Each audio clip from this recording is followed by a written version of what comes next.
En esta explicación vamos a analizar la estructura de la materia, desde las teorías atómicas iniciales hasta la formación de los materiales cristalinos.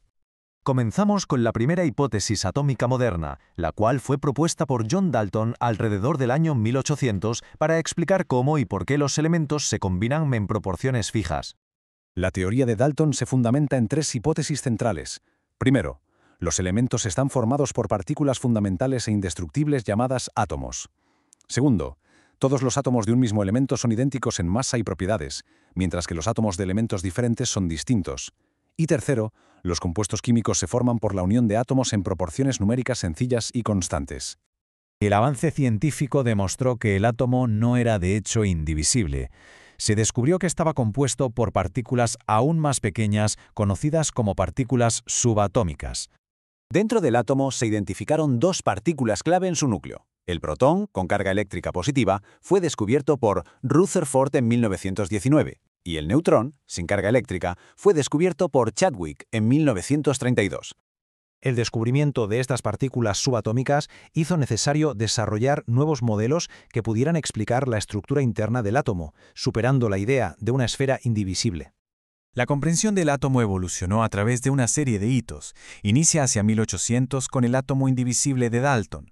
En 1904, Thomson propone su modelo del pudín de pasas. En 1911, Rutherford descubre el núcleo atómico. En 1913, Bohr introduce el concepto de órbitas estables para los electrones. Y finalmente, en 1932, Chadwick descubre el neutrón. El modelo de Thomson fue el primero en proponer una estructura interna.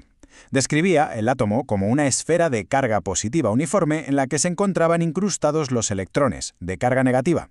De esta forma, la carga total del átomo era neutra.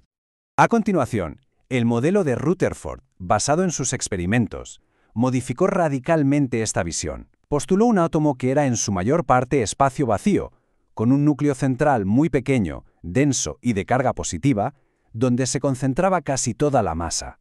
Los electrones orbitaban a gran distancia de este núcleo. El modelo de Bohr refinó el de Rutherford al proponer que los electrones no orbitaban de forma aleatoria, sino que existían únicamente en órbitas o niveles de energía específicos y estables. Esto explicaba por qué los electrones no perdían energía hasta colapsar contra el núcleo. Tras esta evolución llegamos al modelo atómico actual. Ahora analicemos su anatomía y la característica fundamental que define a cada elemento químico. El átomo se divide en dos regiones principales. La primera es el núcleo, la parte central que contiene los protones y neutrones, y concentra la práctica totalidad de la masa. La segunda es la corteza, la región que rodea el núcleo y donde los electrones se mueven en distintas capas.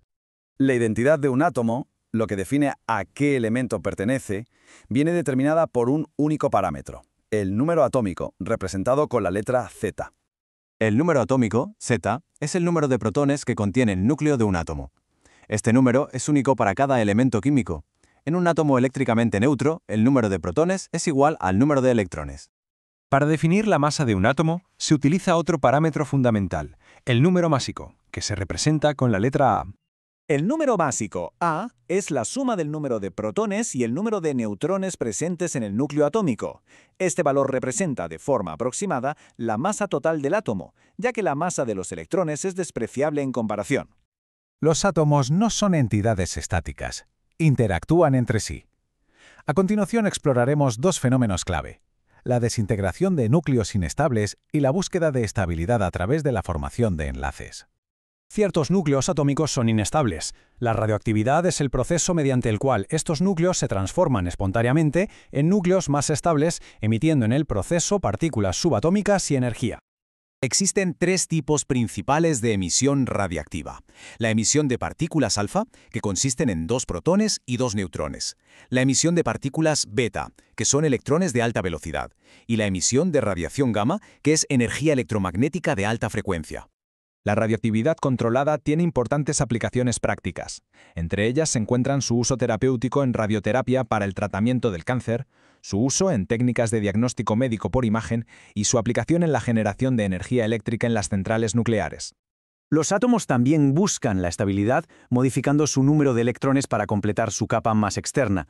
Cuando un átomo gana o pierde electrones, deja de ser neutro y se convierte en un ion, una partícula con una carga eléctrica neta. Existen dos tipos de iones. Si un átomo pierde electrones, adquiere una carga neta positiva y se denomina catión. Por el contrario, si un átomo gana electrones, adquiere una carga neta negativa y se denomina anión. La unión entre átomos se realiza a través de enlaces químicos. El tipo de enlace determina las propiedades macroscópicas de las sustancias y, por tanto, de los materiales que observamos. Se distinguen tres tipos principales de enlaces químicos. El primero es el enlace iónico, que consiste en la atracción electrostática entre iones de carga opuesta. El segundo es el enlace covalente, en el que los átomos comparten electrones. El tercero es el enlace metálico, que se da en los metales y consiste en una red de cationes inmersa en un conjunto de electrones deslocalizados. El enlace covalente da lugar a la formación de moléculas, agrupaciones eléctricamente neutras de dos o más átomos. El tamaño de las moléculas es muy variable, desde moléculas diatómicas como el oxígeno, O2, hasta macromoléculas como el ADN. Cuando las partículas constituyentes de un sólido, ya sean átomos, iones o moléculas, se disponen siguiendo un patrón ordenado y repetitivo en el espacio tridimensional, forman una estructura cristalina. Esta ordenación interna es la causa de la forma geométrica regular que presentan los cristales. El tipo de enlace químico determina directamente las propiedades físicas y químicas de una sustancia. Por ejemplo, las sustancias iónicas forman sólidos cristalinos duros pero frágiles, con puntos de fusión elevados.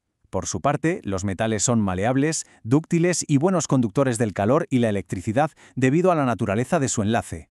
Hemos analizado cómo un conjunto limitado de partículas y reglas de enlace da lugar a la estructura de la materia, desde moléculas simples a cristales ordenados. Esto conduce a una última reflexión, cómo este mismo sistema de reglas fundamentales es capaz de generar la extraordinaria complejidad de los sistemas vivos.